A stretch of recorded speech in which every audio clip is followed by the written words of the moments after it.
Hi guys, I'm Sean Reed Delaney. I've been calibrating these two turntables to get them as close as I can to the same audio levels. I'm not using the slider, so now. And first thing I had to do was try to find out which audio levels were right. And, it's not exactly that easy, okay?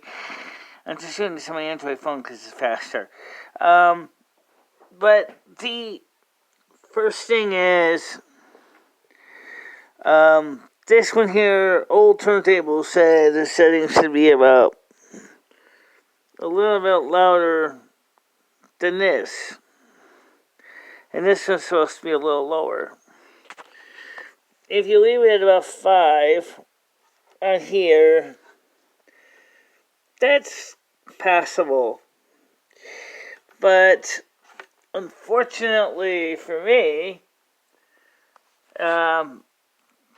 it doesn't necessarily solve all the problems. Okay, so let me describe these two turntables for you because they are actually made by the same company. They are actually the same revision. This is the old one that we had, bought the second one, the original second one. And this one, like the other one I'm going to show you, has the option to play it through Bluetooth. Also can receive Bluetooth input. Okay? And this is the same model. This is the same thing. Okay? Input, output, Bluetooth. The thing I noticed, the two cartridges are slightly different from the factory. I mean, they're mechanically the same. They look the same. But what I mean is that this cartridge here has a little more bass to it, and this one kind of lacks the bass to it, even though they're the same manufacturer. It's almost like there was a manufacturer made a slight mistake in the cartridges. It still plays the same. It still looks the same, but the sound is a little different.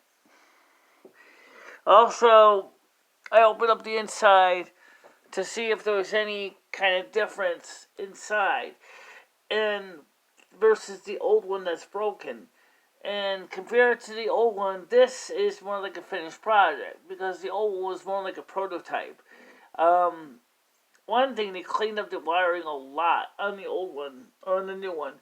So it's a lot more streamlined circuit board design, whereas the old one, the wires went willy-nilly all over the place inside. But the old one also does have some nice features that the new one lacks. One of the first things is, and everybody why it's set the way it is because of the output for Bluetooth, which is if you plug in the speakers into these two turntables with Bluetooth, the Bluetooth apparently I think the circuit was designed for magnetic input, and so Crosley had to turn it down to make sure that it wouldn't overload the RIAA phono preamp stage, the magnetic turntable input.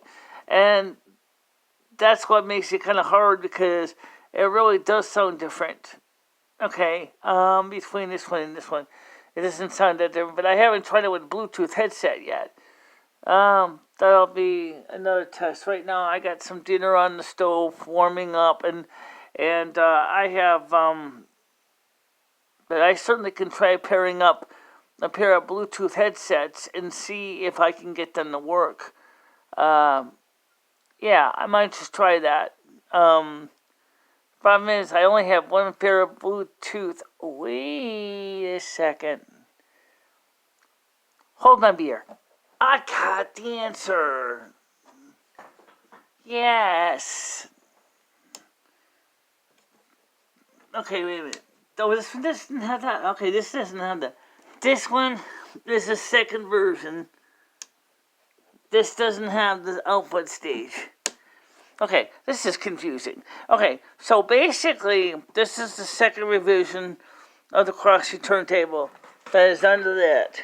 But it only has the, which is actually sitting in the storage closet right now, that has an output only to receive.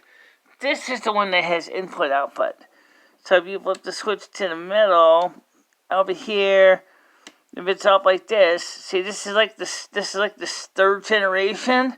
This is the second generation.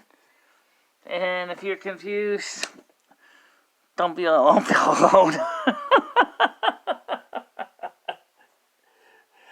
Seriously, guys, we got to get a more consistent turntable set up here. This is ridiculous. I got two different models.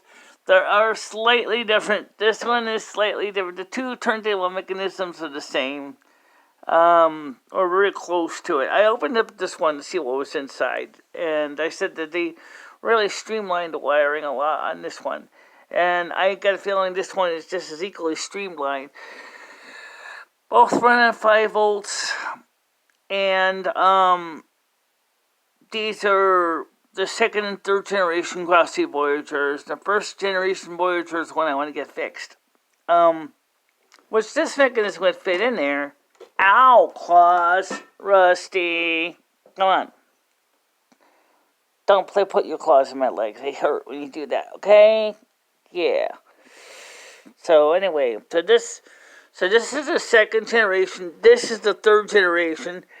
And the one that's sitting in my closet to be fixed is the first generation. And, well, the second generation sounds pretty good. Even if you set the switch to a magnetic phono preamp output, it still sounds good. But, unfortunately, try doing that with this one, and all you get is it's too hot. So I think this one they did something different. If it's anything like this one, there is no trim pots on it to adjust the audio level. So yeah, it's not gonna give you the kind of level. I'm just gonna close the levers because the cat's here. But that's where we stand right now. So it's working. That's the important thing, is it's working. It's not stellar, but it's working. Well, guys, I'm going to get ready to get some for dinner soon and get ready to go live. So I'll talk to you later. Bye-bye.